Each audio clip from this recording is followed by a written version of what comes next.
warahmatullahi wabarakatuh. My name is Fauzia Narikisti and my partner Sally Dayanti. I want to talk presentation about conducting and providing the Indonesian geostrategy in globalization era. The first geostrategy is defined as a method or rules for achieving development goals and processes that provide direction on how to make measurable and immediate development strategies and decisions to create a better, safer, and dignified future.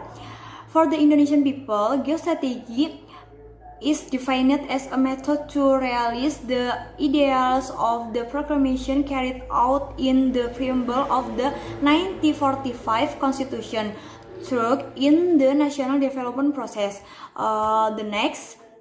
In the current era of globalization, change that occur in all aspects will certainly affect the national well in aspect of ideology, politics, social, and culture, as well as defense and security.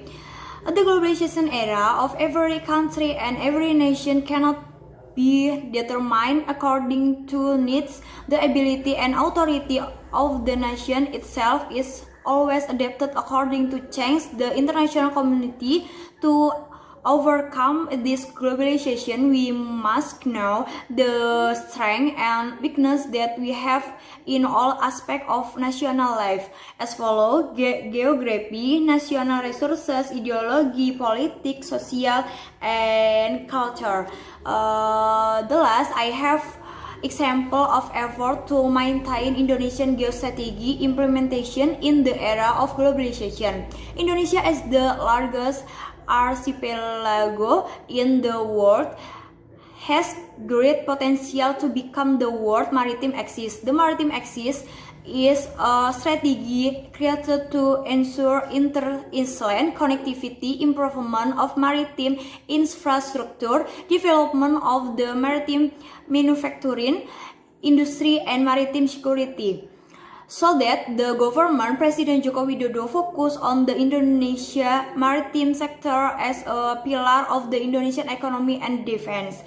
The maritime axis is expected to strengthen the identity of the Indonesian state as a maritime country, so as to improve the quality and national defense.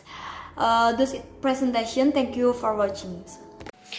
Assalamualaikum warahmatullahi wabarakatuh. My name is Sally Dayanti and now I will presentation my discussion topic. And my discussion topic is the importance of archipelago insight in the field of security and defense.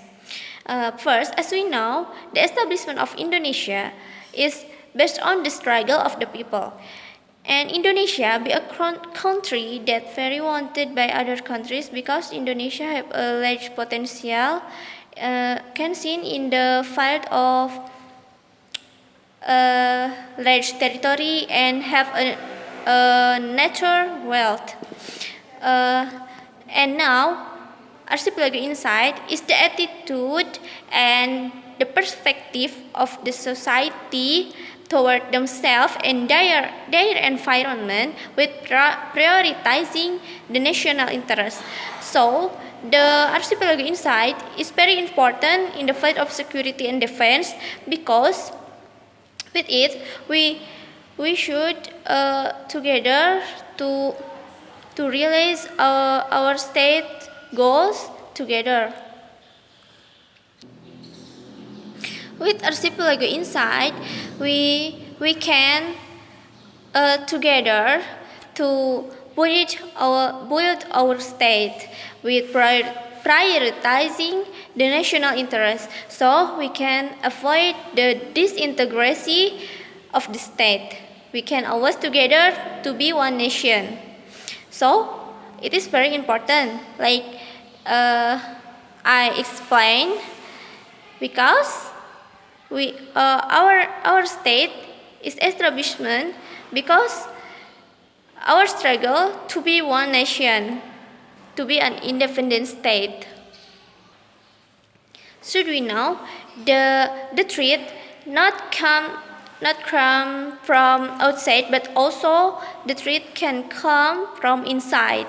So to avoid that, we need the archipelago insight. That's all from me and my partner. Wassalamualaikum warahmatullahi wabarakatuh.